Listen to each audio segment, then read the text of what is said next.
నేను చేసే ఈ రవ్వ లడ్డు కొద్దిగా డిఫరెంట్, కానీ టేస్ట్ అయితే చాలా బాగుంది. స్వీట్ తినని వాళ్ళైతే ఇంకా తింటారు, అంత టేస్టీగా ఉంది.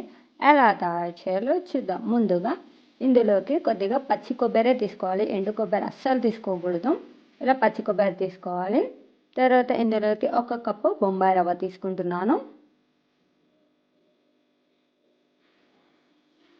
తర్వాత ఇందులోకి కొద్దిగా గోడంబి, ఏవన్నా మన దగ్గర డ్రై ఫ్రూట్స్ ఉన్నా వేసుకోవచ్చు.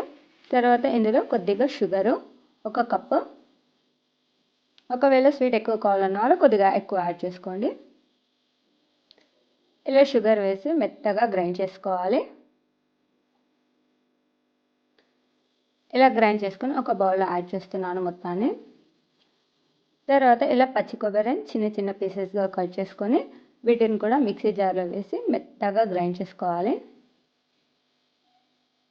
ఇలా మెత్తగా గ్రైండ్ చేసి పక్కన పెట్టుకోవాలి.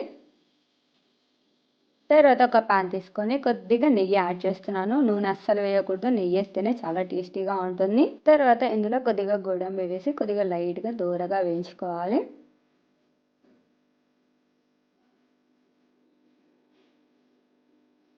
ఇలా దూరగా వేగిన తర్వాత ఇందులో 1 కప్పు బొంబాయి రవ్వ యాడ్ చేస్తున్నాను. యాడ్ చేసి ఇది కూడా కొద్దిగా దూరగా లైట్గా వేయించుకోవాలి. లో ఫ్లేమ్లో, హై ఫ్లేమ్లో పెడితే మాడిపోతుంది. ఇలా దూరగా వేయించుకున్న తర్వాత ముందుగా మిక్సీ జార్లో పెట్టుకున్న ఇలా కొబ్బరి పొడి మొత్తం యాడ్ చేస్తున్నాను. పచ్చి కొబ్బరి ఎంత వేస్తే అంత టేస్టీగా ఉంటుంది. సో వేసి మొత్తాన్ని బాగా కలుపుకోవాలి. తర్వాత ముందుగా మనం గ్రైండ్ చేసి పెట్టుకున్న చక్కెర పొడిని కూడా ఇందులో యాడ్ చేస్తున్నాను. ఒకవేళ స్వీట్ ఎక్కువ కావాలంటే మళ్ళీ చూసి యాడ్ చేసుకోవచ్చని కొద్దిగా యాడ్ చేసుకోవాలి. యాడ్ చేసి మొత్తాన్ని ఇలా కలుపుకోవాలి. ఇలా కలిపిన తర్వాత కొద్దిగా హీట్గా ఉన్నప్పుడే ఇలా ముద్ద చేసుకోవాలి. కొద్దిగా చల్లారిపోతే ముద్ద రాదు, పొడి పొడిగా ఉంటుంది. సో కొద్దిగా హీట్గా ఉన్నప్పుడు ఇలా ముద్దలు చేసుకోవాలి. చూడండి ఎంత బాగుందో కదా, చూస్తుంటేనే తినేయాలనిపిస్తుంది, అంత టేస్టీగా ఉంది. నిజంగానే చాలా బాగుంది.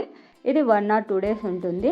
ఇది చాలా ఈజీ అండ్ టేస్ట్ అయితే చాలా బాగుంది. రవ్వ లడ్డు తయారైపోయింది.